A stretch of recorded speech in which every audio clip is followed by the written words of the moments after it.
Кутманды кечиңиздер менен, урматтуу телекөрүүчүлөр. Бүгүнкү жашоо эртеңки жомок. Ал эми байыркы жомок, бүгүнкү чындык. Бул дүйнө эчең келип, эчең кеткен. Ошол эчең келип, эчең кеткен убактарда өткөөл мезгилдер болобу? Кыйынчылык адамзатка келген учурлар болобу? Дал ушул учурларда ааламдан адамзатка улуу акыл эс келген. Улуу маалыматтар келген. Адамдардын кандай багытта басыш керек? Ошол өткөөл мезгилдерде. Бул илгери Нух пайгамбардын убагында, атланттардын убагында, лемурилердин убагында жана башка улуу пайгамбарлардын убагында келген маалыматтар болгон. Ошол маалыматтар менен адамзат бүгүнкү күнгө чейин жашап, өсүп, өнүгүп келатат. Ошол маалыматтарды туура эмес кабыл алып, же болбосо такыр кабыл албай койгон Нух пайгамбардын убагындагы доор не болгонун баарыңыздар билесиздер. Атланттар цивилизациясы дагы ааламдан келген улуу ачылыштарга маани бербей, улуу мыйзамдарга, ааламдын мыйзамына, Кудайдын мыйзамына көңүл бурбай койгондугунан байланыштуу атланттар дагы суунун астында калгандыгы бул белгилүү. 21 кылым адамзаттын өткөөл мезгили. Аткан күндүн батмайы бар дейт. Ар бир цивилизация өзүнүн ченелген убакты сааты менен жашап өтөт. Мына ушул 21 кылымда азыркы күндө адамзатка кай жерде болбосун адамзаттар улуу жаңы маалыматтар келип атат. Жаратылыштын бүгүнкү болуп аткан көйгөйлөрү, табияттагы кырсыктар, жерлердин көчүп атканы, тоолордун көчүп атканы, жерлер жарылып атканы, суу ташкындап атканы, өрт болуп атканы, куюн ураган болуп жатканы. Мунун баары адамзатка берилген белги. Адамдардын ортосунда болуп аткан мамилелердин чегине жеткен, туңгуюкка жеткен мезгил болуп турат. Мына ушундай доорлордо өткөөл мезгилдерде адамзатка акыл эстер келген. Мына биздин астыбызда турган китептер биздин кыргыздын эле татынакай кызы Атомгүл Осмонкулова деген кызыбызга барынан кызыгы. Бул кызыбыз тек гана физкультурный институтту бүткөн, өзү мугалим.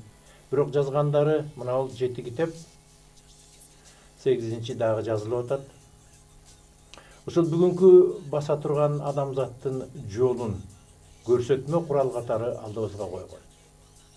Ушундай карапайым адамга ушундай улуу мыйзамдар ааламдын кайсы бир түпкүрүнөн, уңгусунанбы, уюгунанбы, угутунанбы, акыл эстин угутунанбы ушул маалыматтар келип жазылып отурат. Бул тек гана кыргыздарга тиешелүү эмес. Бул адамзат үчүн керек маалыматтар. Мына ушул жөнүндө 4-5 сабакты алдын ала дагы көрсөткөн элек. Ошол сабактар боюнча улайбыз.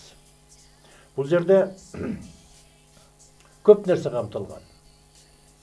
Манас атадан баштап атланттар цивилизациясы, Сириус, 40 чоро, Манастын 40 чоросу бул өзгөчө феномендер катары. Тек гана баатыр катары эмес. Тек гана жерин коргогон баатырлардан сырткары дагы алар ааламдан келип өзүнүн алдын ала адамзат үчүн аткарып кеткен кызматтары жөнүндө айтылат. Бүгүн биз ошо кеп кыла турган Манастын чоролору, Манас менен чогуу келген, ааламдан түшкөн улуу, акыл эстүү, аң сезимдүү толкундар, энергиялар жөнүндө, Манастын феномени жөнүндө кеп калмакчыбыз. Бүгүн адаттагыдай эле бизде мейманда Атомгүл Осмонкулованын бир тууган агасы Булбулбек Осмонкулов бизде мейманда. Бул жигит болсо ушул китептердин бардыгын аздектеп, ушул нерсенин ичиндегинин бардыгын чечмелеп, жатыгыраак тил менен, мындайча айтканда жалпак тил менен элибизге түшүнүктүү болсун деп. Себеби бул китепте өтө илимий түрдө, илимий деңгээлде жазылган. Бул жерде математикалык, физикалык терминдер менен жазылгандыгын бара-бара көрөсүздөр. Ошондуктан ушул сөзүбүздү уласак, анда эмесе куш келипсиз. Булбулбек мырза, сөздү анда баштасак. Саламатсыңарбы, урматтуу теле көрүүчүлөр. Биринчиден, ушундай илимдер, ушундай бийик окуулар, маалыматтар кыргыз элине кыргызча түшүп атканына бир чети сыймыктанып, экинчиден ушу Кудай Таалага ошон үчүн тобо келтирип, анан сөзүбүздү баштайлы. Бул китептерде сиз айткандай адамзаттын алдыдагы келечеги жөнүндө, жакынкы келечеги, алыскы келечеги, 4900 жылга чейин боло турган нерселер жөнүндө да маалыматтар бар. И ошол эле учурда өткөн замандагы жашап өткөн, биздин Манас ата доорунда жашап өткөн ыйык касиеттүү инсандар жөнүндө, андан мурун жашап өткөн, сиз айткандай, Нух цивилизациясы, Атлантида цивилизациясы, Лемурия цивилизациясы, ушулардын баары булар жердиктер деп айтылат экен да, жердештер. Бизге адамзатына булар жердештер, бир туугандарсыңар дейт да, баарыңар жер эненин балдарысыңар. Бирок алардын цивилизациялары жанагындай жолдор менен аянычтуу аяктаган. Эми адамзаты дагы ошондой цивилизациясынын арты кейиштүү бүтпөс үчүн силерге ушундай маалыматтарды көрүнбөгөн ааламдан Кудай Тааланын кудурети аркылуу ортомчу урухтар деп коет экен, ортомчу күчтөр жердин үстүнө түшүрүп атат экен да, ушундай маалыматтарды. Анан бул китептерде Манас ата жөнүндө дагы аябай көп биз билбеген, биз мурда эч качан энебеген ушундай ыйык касиеттери жөнүндө жазаган иштери, духовный планда жазаган иштери жөнүндө көп чечмеленип айтылат. Бул Манас ата жашаган доор мындан 13-14 кылым мурун. Ошол доорду Манас доору деп атайт да, Манас доору деп аталат экен. Ошол адамдар жер үстүнө жашоого келип кеткен убакыт. А эми азыркы доор, келе жаткан доор 12-жылдан баштап. Эмне үчүн 12-жылдан баштап? Аны биз өткөн темаларда сөз кылбадыкпы? 12-жылы кыргыздар муну билген экен. Улуу тогол келет деп айтышкан. Ошондой маалыматтар бар экен да кыргыздарда. Улуу тогол деген биз үчүн тогол деген бул асмандагы тоголоктордун, жердин, күндүн, жылдыздардын, ушулар баары асман тоголоктор деп аталат да. Ошолордун бири-бирине болгон байланышы, бири-биринен алган өткөзгөн энергиялары, же бир аалам боштугунда турган абалдары ар кандай ыңгайда болот экен да. Ошого жараша өсүүнүн программасына таасирин берет экен да. Ар бир эле цивилизациянын. Мисалы үчүн биздин галактикада цивилизациялар аябай көп да. Биз өзүбүз ойлойбуз, адамзат баары ушундай катуу денеде жашайт. Жок, биз түшүнбөгөн, биз билбеген, даже космос боштуктарында дагы нече деген цивилизациялар бар дейт. Ошол улуу тогол 2012-жылы 21 декабрда өттү. Муну илимде деле айтып атышты. Жанагы неме деп индеецтер, майя индеецтери, алар мындан канча кылым мурун жашап кетишкен. Бирок ошолор ушул улуу тоголдун келе турганын билип, датасына чейин, күнүнө чейин алар жазып кетишкен өздөрүнүн календарында. Алар жөн эле жазган жок, значит аларга кандайдыр бир Кудай Тааланын кудурети менен аян түшкөн. Алардын арасында ушундай аянчыл, олия адамдар болгон. Анткени алардын аруулугу ошол деңгээлге татыктуу болгондо, жашоо кайсыл цивилизациянын деңгээли ошондой сырттан улуу күчтөрдөн аяндарды, маалыматтарды алганга аруулук деңгээли татыктуу болгондо ошол маалыматтар түшөт экен. Мындайча айтканда, контакт ачылат да, порталдар ачылып. Ошолор жазып кеткен индеецтер, ушул улуу тогол болот. А улуу тогол болоорун кыргыздар да айтып, алар да билген экен. Ошол улуу тогол деген бул галактикалык тогошуу болот экен да. биздин галактика, Саманчы жолу галактикасы, коңшу галактика менен осевой деп коет да, өзөктүк тогошу. Мындай жандап өтүп кетүүлөр боло берет экен. Алар деле тогоол деп айтыла берет. А именно өзөктүк тогошу бул ошо улуу тогоол деп айтылып калган себеби анткени анын немеси аябай, мааниси аябай көп экен да. Өзөктүк тогошу болгондо ар бир айланып жаткан объектинин, космостук телонун бүт күчү ошонун центрине, өзөгүнө топтолот экен да. Мисалы үчүн жер деле айланып атпайбы? Вот жердин огунда, ядросунда эң күчтүү энергиянын баары, жердин энергиясынын баары ошол жерге топтолгон да. И галактикада да ошондой. Вот ошол биздин галактика коңшу галактика менен жанагындай тогоол жүргөндө бири-бирине өз энергияларын өткөрөт экен. Чоочун галактиканын энергиясы биздин галактикага өтөт, биздин галактиканын энергиясы коңшу галактикага өтөт да, бири-бирине мындан алака жүргүзөт да, мындайча айтканда. Вот ошол сырттан келген чоочун энергияларынын күчү бизге ал тааныш эмес да. Биз көнбөгөн, биздин стандартыбыздагы эмес чоочун энергия. Вот ошол энергиялардын таасири астында биздин галактикадагы цивилизациялардын немеге учурап калышы мүмкүн да, кыйроого учурап калабы, же бир кандайдыр бир деформацияга, деградацияга, ушундайга учурап кетпеш үчүн ошондо эки галактиканын ортосундагы жана энергия өтүп аткан жерде ошо энергияларды солдун энергиясы деп айтылат да.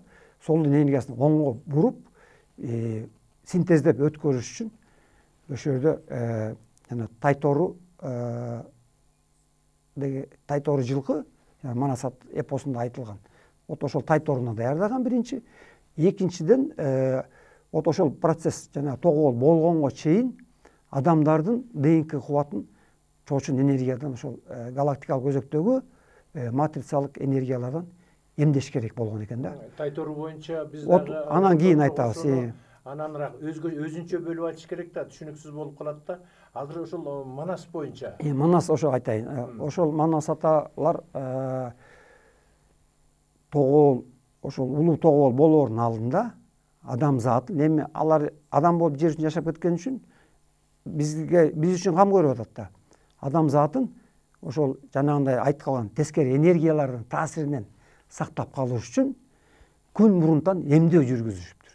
Вот ошол эмдөөнүн узактыгы 246 күн жүргөндө 2012 жыл апрелден баштап 2012 жылдын декабрына чейин, 14 декабрына чейин 246 күн биз эмдөөдөн өтүппүз. Вот ошол эмдөөнү жүргүзгөн, ошонун баарын контролдоп турган бул 40 чоро ата экен.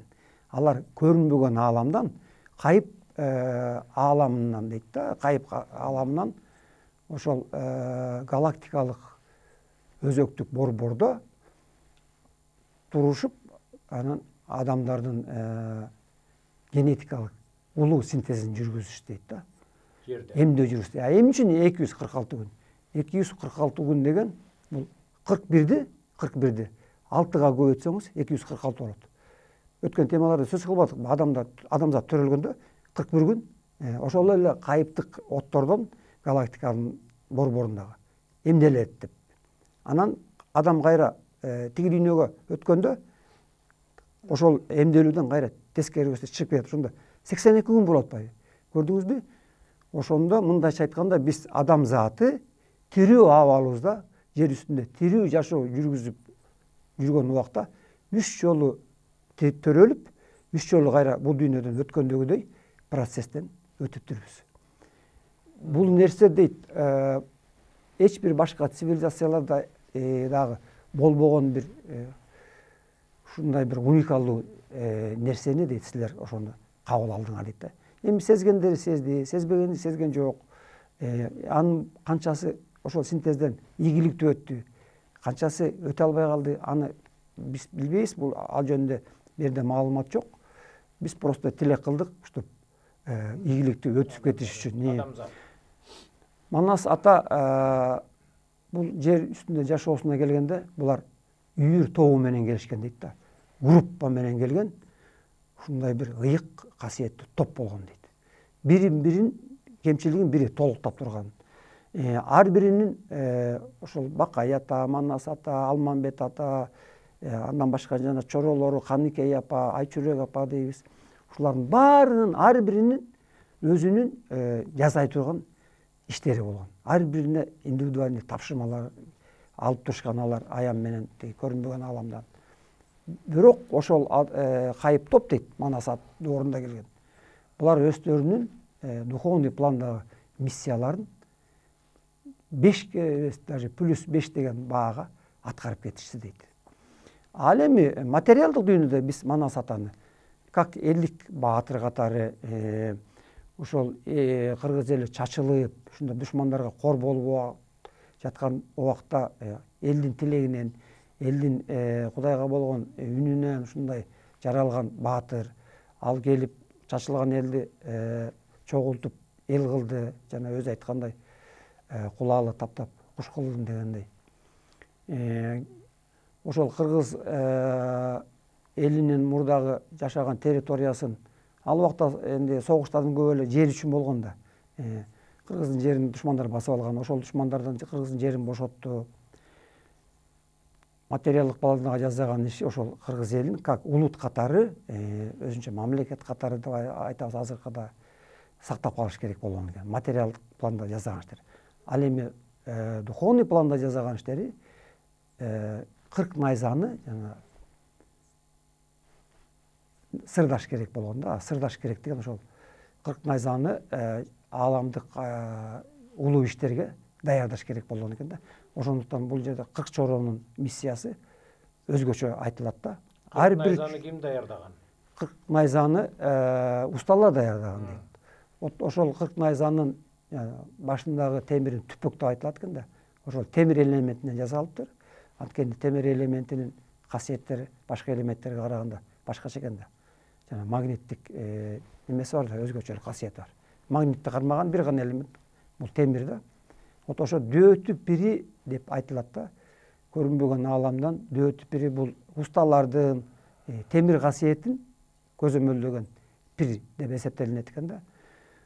Ошо дөөтүп бири усталарды дайындап атайын. Анан ошол усталарга аян аркылуу маалыматтарды берип, ошо сыр найзалардын түпөктөрүнүн ар бирине бир сыр найзага 2 түрдүү энергияларды ширетишкен экен да. Ал энергиялар биринчиден душманды жана жеңгенге жардамын тийгизсе, а кийин азыркы заманда жана улуу синтез жүргөн убакта көрүнбөгөн ааламдан адамдардын ДНК кубатын синтезден өткөргөнгө кызмат кылышыптыр да. Бул найзаларды даярдоо боюнча ошол найзалардын өзүнүн күчү, керемети өтө зор болгондуктан бул жерде жазылат го. Ошол кармай турган, ошол найзаларды кабыл алып көтөрө турган чоролорду даярдаган. Ертеден даярдаган. Ошол тууралуу кеп кылсаңыз. 40 чорону дейт 7 атасы эмес, даже 40 атасынан бери дейт ошону даярдашкан дейт да.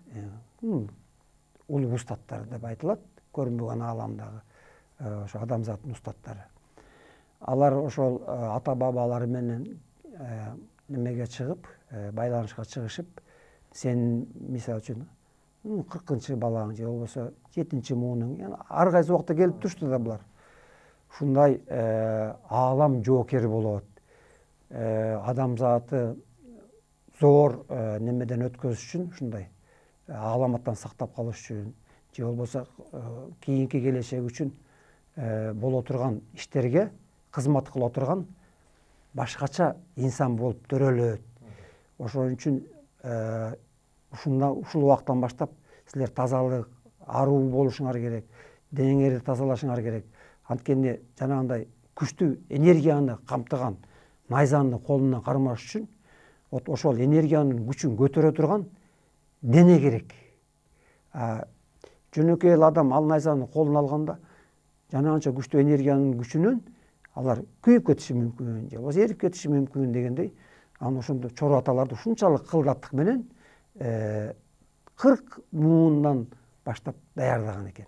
Анан ошондой жол менен булар дейт жер үстүндө жашоого келишкен деп айтылат да кыргыз чоролорунун. Бул найзалардын кандай күчү болгон? Ошончолук эле чоролор көтөрө албаган. Баягы эпостарда айтылат го, бир шилтесе жүзүн кулаткан, бир сайса жүзүн измектеп бардыгын сайып салган. Ошондой күчтөрү болуш керек. Ошол жөнүндө айтыңыз. Эпосту окуганда ошондой жерлери бар. Бир шилтегенде тиги жүзү жапырылып атты. Ошонун баары чын болгон дейт. Анткени жана найзадагы камтылган энергиянын күчү бул сол кайыптын энергиялары дейт экен да. Сол кайыптын энергиясы бул оң кайыптын. Биз азыр илимдин жетишкендиктери азыркы убактагы эң күчтүү энергия жана атомдун энергиясын, нейтрон энергиясын колдонуп атпайсызбы?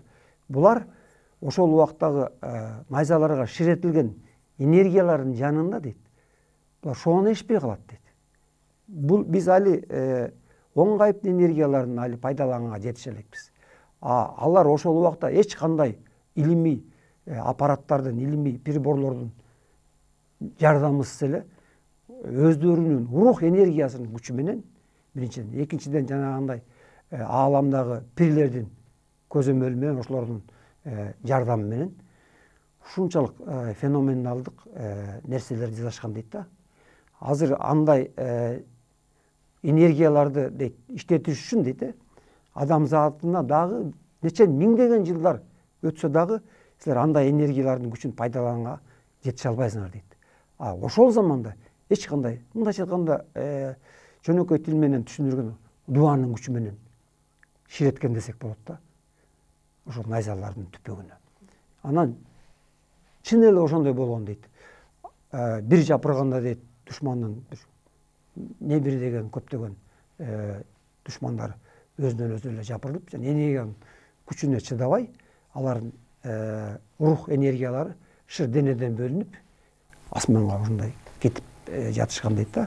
Мындай куралдар жөнүндө Махап Каратада да айтылат да, асманда баягы асман периштелери менен, перилери менен жердеги адамдардын согушунда лазер сыяктуу оттор жерге түшүп, ошентип кыйраган. Мына бул нерсе бардыгы чындык болушу мүмкүн.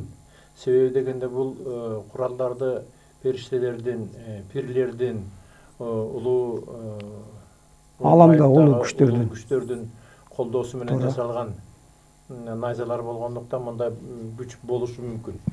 Тек гана азыр биз ушул техника доорунда ушул бүгүнкү согуш куралдарын көрүп алып, андай ал убакта болушу мүмкүн эмес деген ой жүгүртөбүз дайыма. Мунун баары болгон эмес, жалган деген. Негизи бүгүнкү дүйнөдөгү ачылыштардын бардыгы, качандыр бир доорлорду бардыгы болуп кеткенин бүгүн илим, тарых далилдеп атат. Ошол эле атланттар эле. Ошол эле азыркы күндө ошол Африкада Гана шаарында, Гана республикасында тоонун арасынан атомный электростанция табылган. Анын тарыхын изилдеп келсе, 2,5 миллион жыл мурун курулуптур бул. Атланттардын убагындабы, лемурлардын убагындабы курулганы жөнүндө. Мындай дүйнөдөгү ачылыштардын бардыгын окумуштуулар жаап келет. Булардын баары болуп келген. Жанагы Содом менен Гоморранын үстүнө жааган таштар, ошолордун бардыгы жөн эле таш болгон эмес да. Ошолордун баары улуу лазер дейбизби, бомба дейбизби, эмне дейбиз, ошондой ачылыштардын болгон. Ошондуктан бизге да ушул Манас эпосын айтып келгенде, жок, мунун баары жомок, мунун баары ал тургай Манаста болгон эмес. Манас деген жөн эле ойдон чыгарылган, ал жердин үстүндө жашабаган деген, жашап кеткен эмес деген сөздөрдү айтып келишет. Мунун баары туура эмес. Манастын өзүнүн акыл эси жөнүндө бул жерде ошол боюнча токтой кетсеңиз, бул алдын ала программасы боюнча. Манас ата дейт. Бул тарыхта айтабыз да, тарых эмне үчүн жазылбай калган, ошондой чоң баатыр болсо, чоң иштери жасаса, канча эрдиктер көргөзүп, мына ошол Урал тоолору, бияк Борбордук Азиядан баштап муз мухити деп айтылат. Муз океаны, муз мухит деп айтылат экен. Ушул жерге чейин бүт территорияны ээлеп турган экен. Уuz хандын владениясын ошол кайра калыбына келтирген экен да Манас ата. Ошондо кыргыздардын жери аябай кеңейген да ошол убакта. Анан кантип ал киши тарыхта калбай калды. Анан бул китепте ошондой маалымат бар. Манас атанын ыйыктыгы дейт, анын бийиктиги, ааламда жасай турган иштери Кудай Тааланын астында ушунчалык чоң кызматта болгондуктан дейт. Эгерде тарыхта калса дейт, тарых деген бурмаланат да, ар ким ар кандай айтат. Бирөө баскынчы болгон дейт, бирөө камкор болгон дейт. Ушундай анан кээ бирлер бурмалайт, жасаган иштерин жасабады деп айтат, жасабаган иштерин жазады деп айтат. Ошентип отуруп Манас атанын ыйыктыгын булганып калмак дейт. Ошонун ыйыктыгы ушунчалык күчтүү болгондуктан бул тарыхта калганга мажбур болгон эмес дейт. Бул кыргыз элинин генинде калган дейт. Генетикалык эс тутумунда. Генетический память деп коебуз го. Ал кандайча генетикалык память деген? Ар бир адам ДНКны бул адамдын генетикалык матрицасы ДНКсы болот да. Ошол ДНКнын эс тутуму болот экен да. Баардык информациялардын баары. Мисалы үчүн менин генетикалык чын жыршамда менин атамдын, чоң атамдын, жети атамдын, андан ары түпкү аталарыма чейинки кандай жашоодо жашап кеткен, ошол жөнүндө маалыматтардын баары. Бирөөсү ырчы болгон, бирөөсү акын болгон, бирөөсү баатыр болгон, бирөөсү олия болгон. Даже ошол маалыматтарга чейин генетикалык чын жыршада сакталып кала берет экен. Өткөндө ушул жөнүндө сөз кылдык го деме, генетикалык чын жыршы жөнүндө. Өткөн маалыматтар, аны кайталабай эле коеюн. Ошентип Манас ата кыргыз элинин канында калган.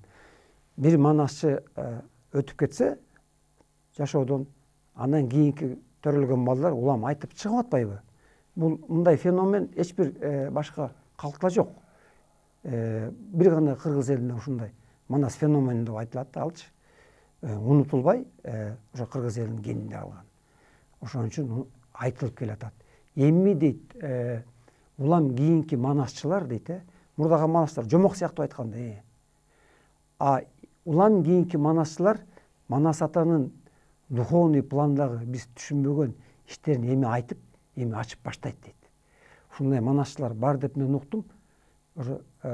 Айтканда дейт, Манас ата, Манас эпосун айтып атканда космосту аралаштырып, ушундай бир илимий терминдерди аралаштырып, ушундай айткан жаңы замандын манасчылары уже азыр пайда боло баштады. Манасчылар боюнча ар бир доордун өзүнүн ошол убактагы мезгил талабы болгон. Бул ошол Манас атанын доорундагы Манастын намаз окуп деген кептер бар.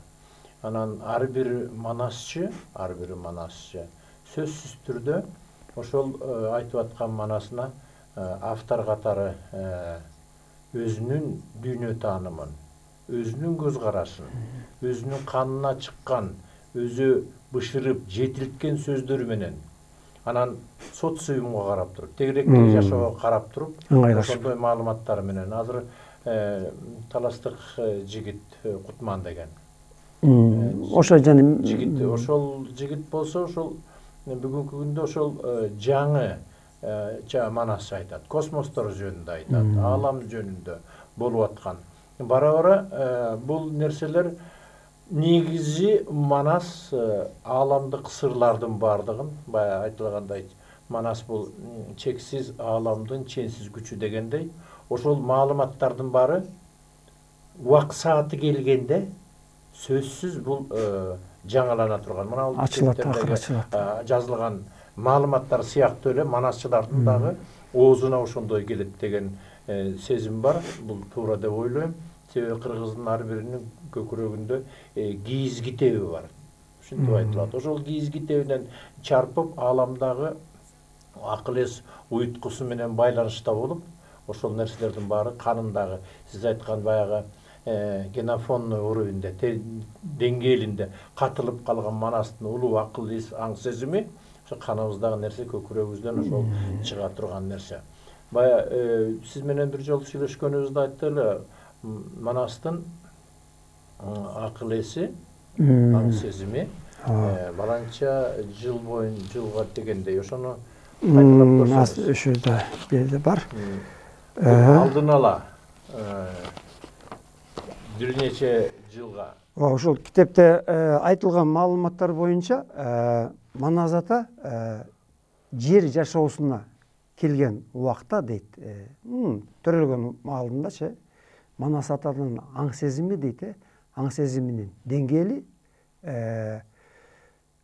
өзүнүн замандаштарынын, ошол убакта жашаган адамдардын деңгээлинен дейт 5400 жыл алдыда жүргөн дейт. 5400 жыл. Андан бери мына 13 кылым өтпөдүбү? Азыркы жашап аткан сиз экөөбүздүн акыл эс деңгээлибиздин мындай духовный ачылуубуздун деңгээлинен 4100 жыл алдыда жүргөн дейт. Биз ошол убактагы Манас атанын акыл эсине жанагындай аруулук деңгээлине жетиш үчүн сиз экөөбүз дагы 4100 жыл жашашыбыз керек экен да. Ошондо гана барып биз ошо Манас ата ошол убакта алып жүргөн акыл эсинин деңгээлине жетет экенбиз. Дагы бир маалымат бар, Манас ата ошол күчтүү энергияны денесине алып жүргөн дейт. Денесинде болгон медерлердин эң майдасына чейин кыймылда болгон дейт да. Ошол касиеттери менен анан кийин өйдөнкү жогорку күчтөр менен дайыма байланыш түзүп, маалыматташып, маалымат алып, анан ошол информациялардын негизинде немелерин, иштерин аткарганда кандай тапшырма келсе, ошол тапшырмаларды анан кийин духовный планда дагы, материалдык планда дагы бирдей иш жүргүзгөн дейт да ошол убакта. Биз Манас атаны жомок анан бир баатыр деп гана билебиз да. Ал көрсө жалаң эле адамзат үчүн эмес, жалаң эле кыргыз эл үчүн эмес, галактикалык масштабдагы, даже айтылат галактикадан сырт дагы, межгалактический масштабдагы ушундай чоң иштерди жасаган дейт да, энергетикалык планда. Бул дүйнөдөгү адамдардын бардыгы бири-бири менен, аалам, табият, космос, адамдар бири-бири менен кандайдыр бир көзгө көрүнбөгөн жиптер менен байланып турат деген, чынжыр сыяктуу деген нерсени бар да. Себеби баягы бир кездерде Чыңгыз агайдын бир жазганы бар да, Африкада Анжела Дэвис деген чыгып анан ошол жака бул жактан кат жазганда, ошол жактагы адамдар ыйласа, биякта эл да ыйлайт, ыйлап атат, менин да жүрөгүм ыйлап атат деген нерсе жазганда мен түшүнгөн эмесмин ошол кезде Чыңгыз агайды. Көрсө бардыгы бири-бири менен байланышта. Азыр жерде жасап аткан нерселерибиздин баары сөзсүз түрдө ааламга чагылаары. Чоң аалам, кичи аалам менен бири-бири менен байланышта экени. Адамсыз аалам алсыз, ааламсыз адам алсыз деген сөзү бар да. Булар бири-бири менен байланышта экен. Ошондуктан ушул жасалып аткан Манас атанын убагында жасалган нерселердин бардыгы сиз айткандай тек гана ушул кыргыз элине, тек гана адамзат эмес, мунун бардыгы барып эле кайра ааламга өзүнчө бир жооп бере турган, ааламга кандайдыр бир салымын кошо турган улуу мыйзамды айтып атабыз. Ошону менен катар бул китепте баягы 40 чородон башка бөлүп ичинен 7 чоро жөнүндө айтканы бар да. Ошол 7 чорону өзгөчө бөлүп айтат. Ошол маселен кээ бир чоролор ошого мен билген чоролор кирбей калган да. Эмнегедир ушул 7 чорону өзгөчө бөлгөндүгү тууралуу ушул сөз баштасак. Бул өтө кызыктуу нерсе. Туура. Ушул немеде китепте маалыматтар бар. 40 чоронун ичинен ошо 7 чоро мындайча айтканда айрыкча өзгөчө немени касиетти алып жүрүшкөн. Биринчиден, экинчиден алардын жасай турган иштери дагы ар биринин көзүнчө мүнөзү болгон иштеринчи специфика деп коет да ушундай. Анан ошондой жумуштар жасап. Мисалы үчүн эң биринчи чоро сыр найзаны айтып койгондон кийин чубак чородон баштайлы. Чубак чоро ата дейт. Ошол жанагы сыр байланган, энергия ширетилген, күчтүү энергияны өзүнө камтыган чорону немени найзаны биринчи жолу колуна алган эң алгачкы чоро дейт. Бунун феномени ошол дейт да. Эң биринчи сыр найзаны колуна кармаган эталон рух деп айтылат да. Ошончо күчтүү кармаш үчүн ошондой аруу дене керек болгон да. Чубак атанын аруулугу ошого татыктуу болгон үчүн сыр найзаны биринчи колуна алган чоро чубак ата деп берилет да. Эпоста мындай термин бар го. Чубактын чуусундай чубалган деп. Чуулгандуу чуу чубак. Вот ошол чубактын чуусу азыркы заманга чейин немеси билинбей келген. Эпоста айтылат да, чоң азаттын убагында чубак ата качып кеткен деп. Көрдүңүзбү? Манас ата ошо эпоста кандай ыйлайт. Кантип ушу мен ишенбейм ошо чубактын качып кетти дегенде. Эч качан ал качпайт. Мен табаман денесин деп. Чоң азат бүтүп баары уже кетип атканда дагы калып ошодон издеп ушунчалык тапкысы келген да денесин. Бирок таппай койгон. Көрсө бул китепте ачык эле ошону айтышып атат да, атланттар келип чубак атаны ошо жерден портал ачып туруп кайыпка өткөзүп кетишкен дейт. Чубак атанын көрүнбөгөн дүйнөдө жанагы генетикалык улуу синтез үчүн жасаган ишинин мааниси эң биринчи чекте туруп атпайбы чубак ата. Биринчи найзаны алып, биринчи чоро деп аталат да. Ал эртерээк кетиш керек болгон экен да. Тиги дүйнөгө мындайча айтканда, ыйык сферага. Ошон үчүн чубак атаны чоң азаттын убагында эле аты менен кошо алып кеткен дейт кайыпка. Эпоста айтылат го, кээ бир чоро аталар кайыпка көрүнбөй денеси менен кеткен көбү. Көбү болсо денеси, жарымынын денеси калып калган. Эми кайыпка кетүүнүн ар кандай жолдору бар экен да. Денеңди таштап кетсең болот экен, денеңди алып кетсең болот экен. Чубак ата аты менен кошо кетип калып атпайбы, көрдүңүзбү? Бирок найзасын таштап кеткен. Анткени сыр найзаны ал материалдык дүйнөдө калыш керек болгон, 40 тең чоң азат бүткөндөн кийин сыр найзалардын дагы сыр найзаларды даярдыктарын өтүш керек болгон. Чоң азаттын улуу сыры дейт. Бул ошол сыр найзаларды суу менен темирдин касиетине суугарыш керек дейт да. Суу менен темир бул адамдын каны. Значит, адамдын канына ошо сыр найзаларды жанагындай отторду ширеткенден кийин түбөк баштарына сыр найзаларын дагы башка дагы процедураларын өтүш керек экен, даярдыктардан. Вот ошол даярдыктардын бирөөсү бул ошол сыр найзаларды адамдын канына ширетиш керек болгон. Канчалык көп канга ал малынса, ошончолук найзанын күчү кийинки жанагы синтез учурунда иштегенге жөндөмү күчтүүрөөк болмок экен да. Манас ата билген дейт, чоң азатка баратканда, что ал барат чоң азатка, Кытайдын жерин ээлеп алат, анан кайра жеңилет, чоролорунун көбү ошол жакта майып болот, ушундай кайгылуу тагдырлар күтөт. Бирок ошонун баарын билип туруп, осознанно барган чоң азатка. Баргандан кийин Кытайдын жерин басып алып, чет бежинде ариге хан болот. Хан болгондон кийин аскерлердин көбүн кетирип жиберип атпайбы кайра Кыргызга. 40 чоросу менен гана бир азыраак сандагы армиясын алып калган. Анан күтүп жатат 6 ай, 7 ай. Эмне үчүн күтүп жатты? Ал душмандар чогулсун деп күтүп атты. Атайлап күтүп атты. Жеңилерин билсе дагы канчалык ал жерде көп турса, душмандар ошончолук көп чогулат да.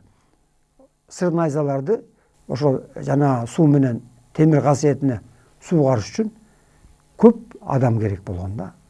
душмандын саны канчалык көп болсо, Манас ата ошончолук жакшы болот. Ошон үчүн ал киши күтүп жаткан.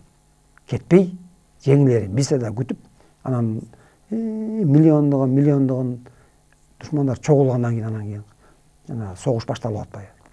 Анан ошондон кийин сыр найзалар каалашынча сугарылганда жанагындай ыйыктык. Экинчи чоро Алмамбет. Алмамбеттин өзүнүн сыры.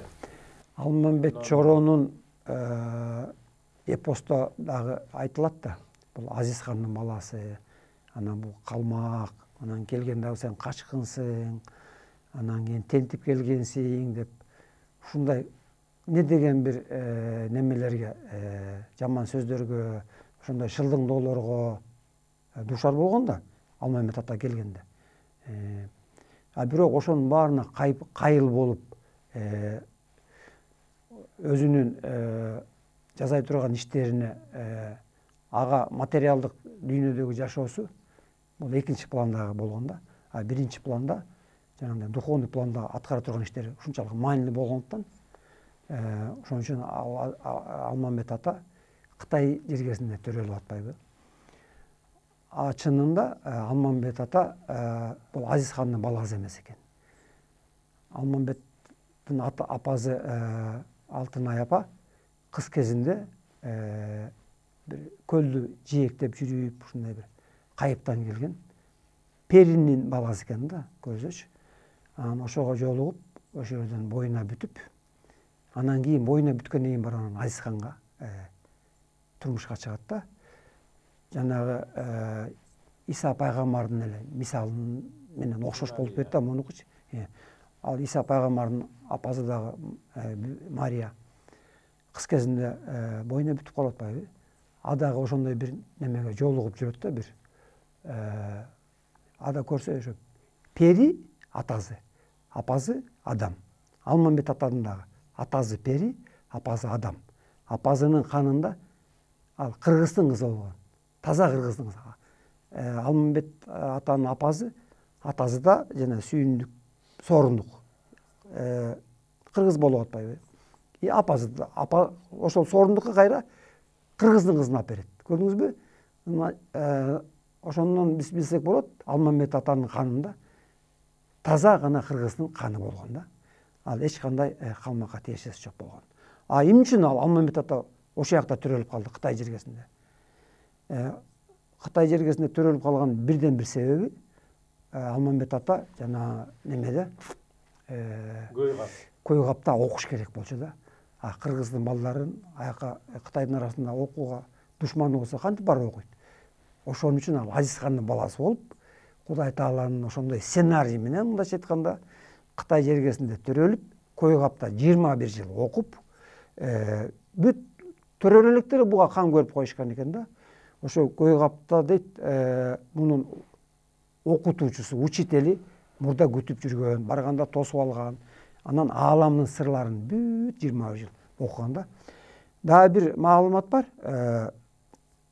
Алмамбет ата Манас атанын эгизи болгон дейт. Булардын денеси эки башка болгон менен рух энергияларынын немеси, мүнөзү оп-окшош болгон дейт. Мындайча айтканда, бир жандан жаралгандай ушундай эгиз болгон дейт. Булар бири-бирин жердик жашоосунда дагы дайыма коштоп, сүрөп, бири-бирине жардамчы болуп, жөлөк таяк болушуп, кош эгиз деп айтылат да. Алмамбет ата менен Манас атанын жасай турган функциялары духовный толуктап турушкан да, ушундай феномен алып жүргөн Алмамбет ата дейт. Алмамбет ата бул Көйгапта окуганда аскер немесин окуган да. Аскер өнөрүн окуган. Мындайча айтканда полководец болгон да. Ошон үчүн чоң азатка барганда аскердин баарын Алмамбетти неме кылып коет да. Кол башчы кылып коет Манас ата. Ал эми немеде дагы бир касиети бар экен. Бул дуаларды билген да, дуаларды. Жанагындай күндү жаадырып жүрүп, кышты жай кылып, жайды кыш кылып, жайчылык өнөрү болгон. Анан эң башкы өнөрү бул калкан кызматына турган дейт. жана сыр найзаларды айтпадыкпы, кийин дагы процедуралар жасаган деп сыр найзаларынан. Немеден сыр найзаларды чоң казанга алып келди да, канга сугарылып бүткөндөн кийин, бияка алып келгенден кийин сыр найзалар толугу менен буларды капшыттоо деген ырымды жасашкан да. Капшыттоо ырымын ар бир согушка катышкан адам же болбосо кол башчы ошол ырымды жасаш керек экен да. Анткени согуш болгон учурда алар адамдын канына урулуп атат, бейкүнөө адамдардын өмүрүнө залал келтирип жатышат да бири-бирине. Ошолордун күнөөсүн кечирилиш үчүн биринчиден ошол куралдардын күнөөсүн кечирүүгө Кудайдан неме сурап, экинчиден ошол куралдарды кармаган жоокерлердин күнөөсүн кечирүүнү Кудай Тааладан сурашып, капшыттоо деген ырымды жасашкан экен.